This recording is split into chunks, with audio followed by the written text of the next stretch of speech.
You ever notice how something as simple as melted cheese could make people so happy? Back in the day, when someone pulled out that shiny fondue pot, you knew the night was about to get good, because fondue was a uniquely fun foodie event.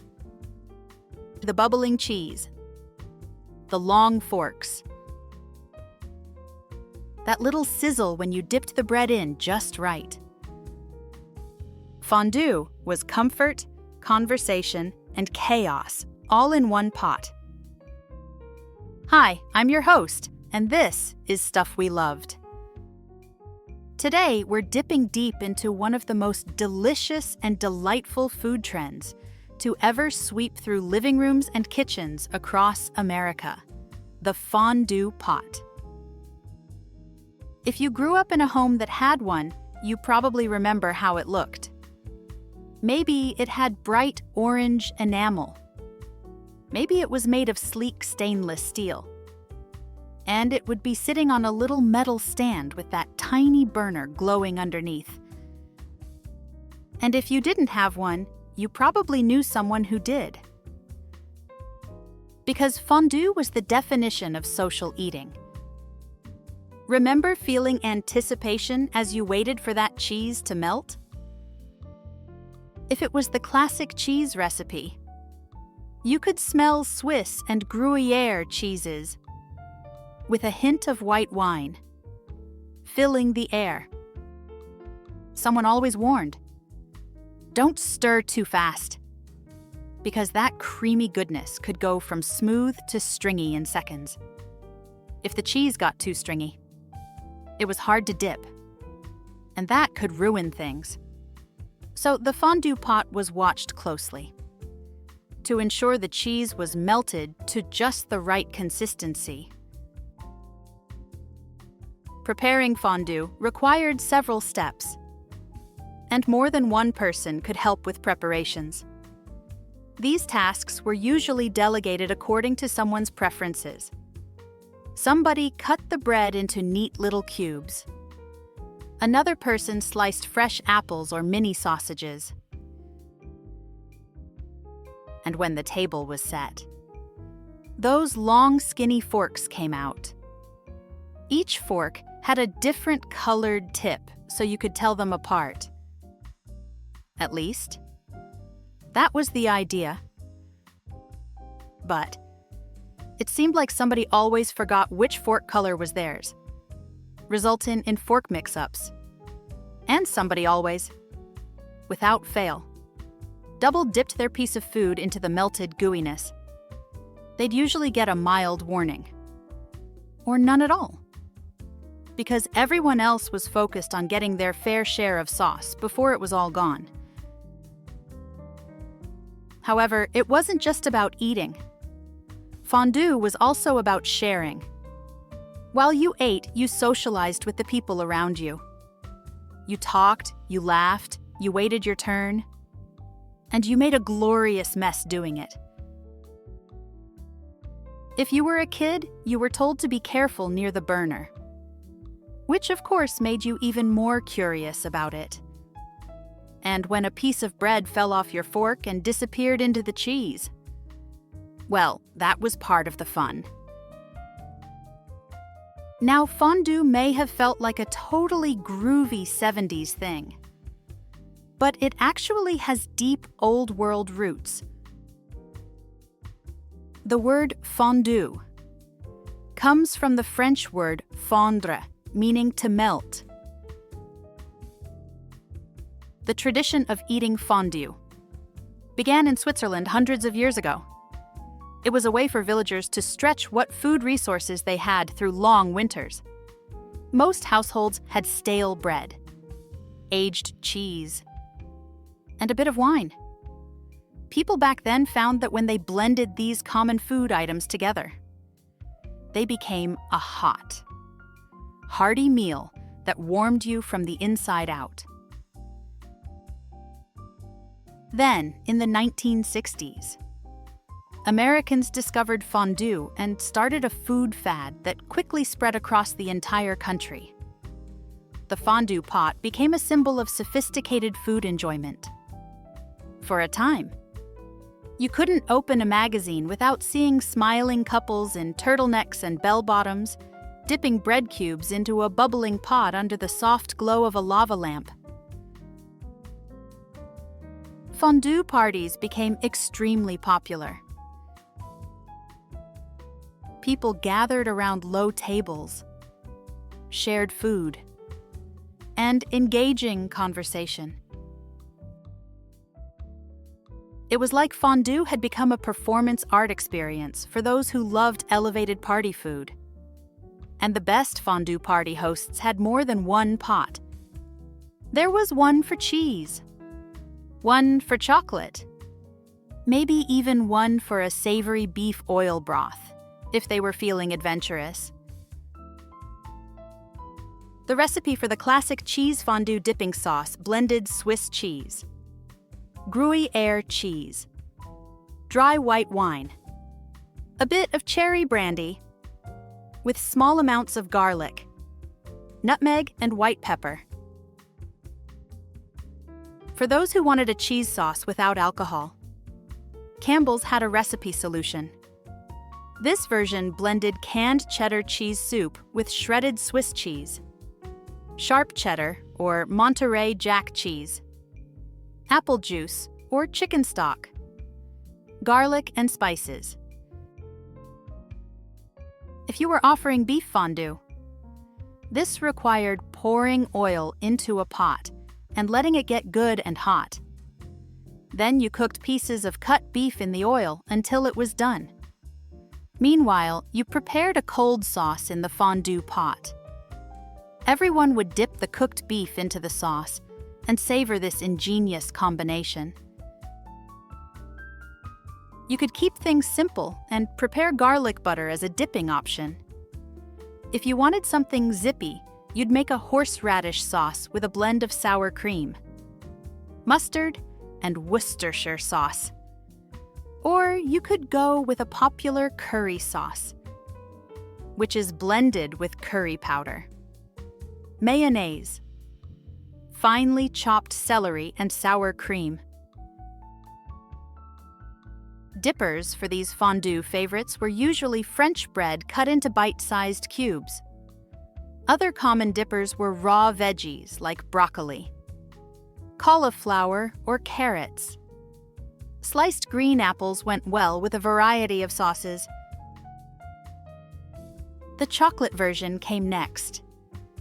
And oh, what a treat that was.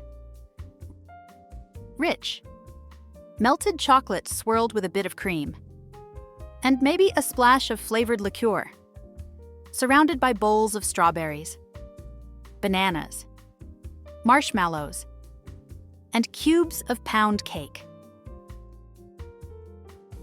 Every dip into that melted chocolate felt indulgent. And if you were trying to impress someone special, this was your move. Chocolate fondue was romantic, playful, and deliciously messy. The 70s were about connection, color, and conversation. And fondue was a foodie snapshot of this entire era. Dinner and party foods were meant to be shared. You didn't rush through it. You lingered. You laughed. You listened. Maybe that's why fondue was loved by so many people back then. It forced everyone to relax, slow down, and enjoy connecting with others. There really wasn't a choice because you had to wait for your turn to dip. And that meant you usually ended up talking to the people next to you. In a world that was starting to speed up, fondue made you pause and simply enjoy socializing for a few hours. There were even rules to eating fondue. They were unspoken rules, but everyone knew them. For instance, you must always use a fondue fork to skewer your food and avoid putting the metal fork in your mouth for sanitary reasons. Instead, you used your teeth to move the dipped food from the fork to your mouth. Or you put the food onto your designated plate. There were also rules about forfeiting if your bread fell off your fork. When this happened, you were required to kiss the person standing or sitting to your left. Or you had to sing a song right then and there. Or buy your pals a round of drinks, depending on the crowd.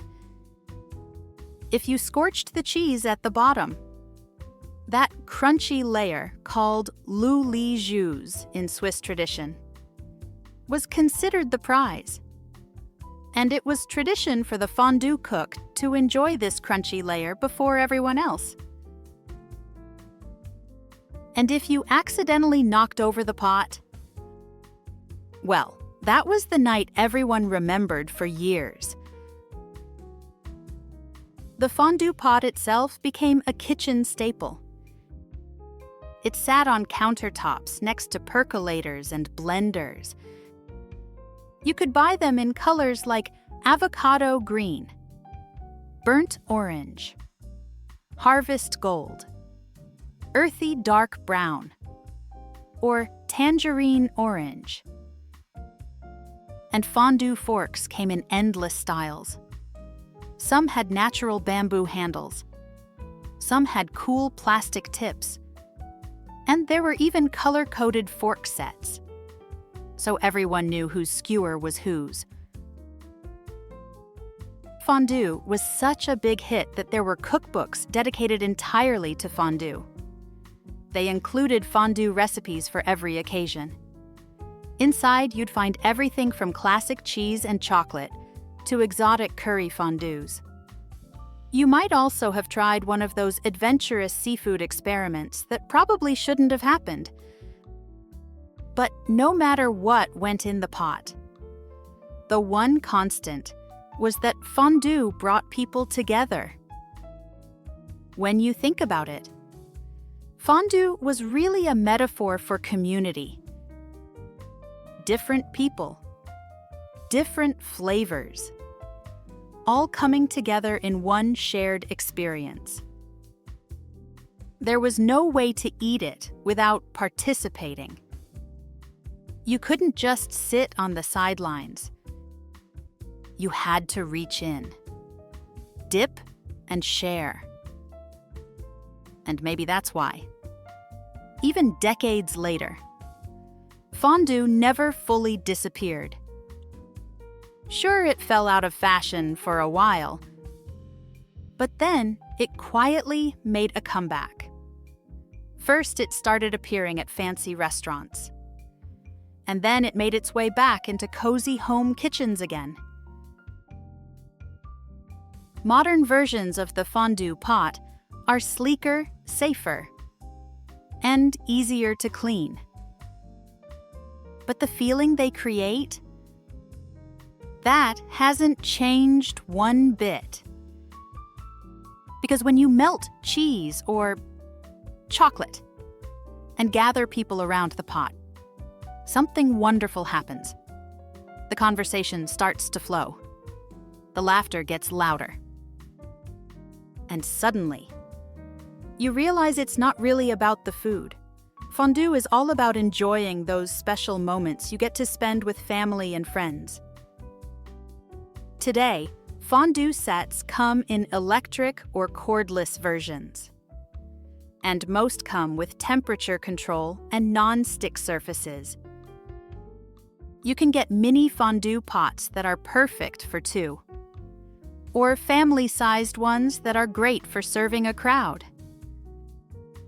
And as for modern fondue recipes, there are vegan cheese fondues, caramel fondues, and even spicy taco fondues. It's proof that the spirit of fondue, that sense of playful connection, still fits into our modern world.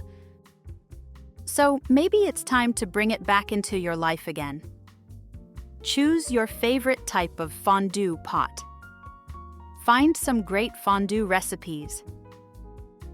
Melt some cheese or chocolate. Invite a few friends over, or just someone special.